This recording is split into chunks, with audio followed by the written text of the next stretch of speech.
తీపి పదార్థాలతో పీడకలలు వస్తాయా? రోజంతా వర్క్ చేసి అలసిపోయి వచ్చి పడుకుంటాం. అయితే చాలామంది మంచి నిద్రలో ఉండగా వచ్చే పీడకలలతో ఇబ్బంది పడుతుంటారు. ఇలా ఎందుకు జరుగుతుంది అని ఎంత ఆలోచించినా కానీ కొన్నిసార్లు అర్థం కాదు. కొన్ని అధ్యయనాలు మరియు ఊహాజనిత సాక్ష్యంగారా మద్దతు ఇవ్వబడిన స్థిరమైన నమ్మకమేమిటంటే, కొన్ని ఆహారాలు, ముఖ్యంగా చక్కెర ఎక్కువగా ఉన్నవి, టీ, కాఫీ, ఇంకా ఏవైనా పాల పదార్థాలు, కేకులు, బిస్కెట్లు, ఐస్ క్రీంల వంటి తీపి పదార్థాలు నిద్రపోయే సమయానికి ముందు తీసుకోవటం వల్ల పీడకలలతో సహా మరింత స్పష్టమైన, కలవరపెట్టే లేదా వింతైన కలలు వస్తాయని కెనడాలోని యూనివర్సిటీ ఆఫ్ మాంట్రియల్ పరిశోధనలో బయటపడింది. ఉదాహరణకు, చాక్లెట్ అనేది కెఫీన్ మరియు ఇతర స్టిములెంట్స్ కలిగి ఉన్న తీపి పదార్థం. ఇది నిద్ర నాణ్యతకు అంతరాయం కలిగిస్తుంది మరియు డిస్టర్బింగ్ కలలకు దారితీస్తుంది. బరువైన, చక్కెర లేదా కొవ్వు పదార్థాలు జీర్ణం కావటానికి కష్టంగా ఉంటాయి. దీనివల్ల అసౌకర్యం, అజీర్ణం లేదా యాసిడ్ రిఫ్లెక్స్ ఏర్పడతాయి.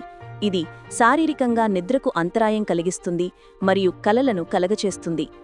అనారోగ్యకర ఆహారం చెడ్డ కలలకు దారితీయొచ్చని గత పరిశోధనల ఫలితాలను ఇది మరింత బలపరిచింది. పీడకలల విషయంలో తీపి పదార్థాలు మొదటి స్థానంలో, అలాగే తరువాత పాల ఉత్పత్తులు రెండవ స్థానంలో ఉన్నట్టు పరిశోధకులు గుర్తించారు. అసలు ఎందుకిలా జరుగుతుంది? ఆహార అలర్జీలు లేదా లాక్టోజ్ పడకపోవటం ప్రధానంగా కారణమని చెబుతున్నారు. రాత్రి ఆలస్యంగా తినటం, ఆకలిని పట్టించుకోకపోవటం వంటి అనారోగ్యకర అలవాట్లతో పీడకలలు, చెడుకలలు మరింత ఎక్కువగా వస్తున్నట్టు తేలింది. జ్ఞాపకాలను మెదడు పదులపరుచుకునేటప్పుడు పీడకలలు వస్తుంటాయని న్యూరలాజికల్ థియరీస్ సూచిస్తున్నాయి.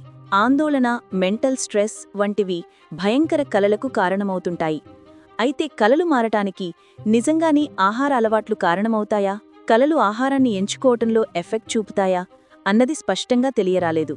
కానీ నిద్రిస్తున్నప్పుడు ఆహారంతో ప్రేరేపితమయ్యే కడుపుబ్బరం, కడుపు నొప్పి, గ్యాస్ వంటి లక్షణాలు కలల మీద విపరీత ప్రభావం చూపుతుండటం మాత్రం గమనించదగ్గ విషయం.